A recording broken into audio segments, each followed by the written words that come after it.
Hello सांग मैंने केमी अच्छा कौन भल अच्छा तो पुणी एक नुआ भिडियो को आपण मानक स्वागत करुच्ची। आमे जाइलु बुढ़ाबल नदी कूल पाख थी एक नालबंध पाखक सेठाकू फिस्ट करने आम डिपार्टमेंटर सब पिला सहित प्राय अल्प बहुत पिला सहित आम जाइलु। आम टेंट सामान राशन सामान नहीं आम नालर सेपट भाग को डेईक आम जाइलु।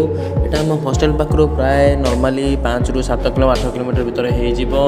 आम पुणी से प्रथम जाकि जुगाड़ करके पानी आनिलु। आम इपी प्रस्तुत करूँ। इपी प्रस्तुत भितर आमर बाहर चिकेन टी मैरिनेट करके नहीं आसीलु। इपीटी रश्मि जमितिया कषिला भाया करूला सत जमी मटन कषिला भाया सी तो आम रोसई नंबर 1 रोसैया गोटे रोसैया आउ कौन बा कहीपर आम से तो आम भात चाउल को भल भाव धोई देलु और भात पानी गरम करके भात बसईलु। यही देखु मैरिनेट होता चिकेन आसी जाइए समस्त को इपी बाड़ी दि जाइए। रही जय जगन्नाथ।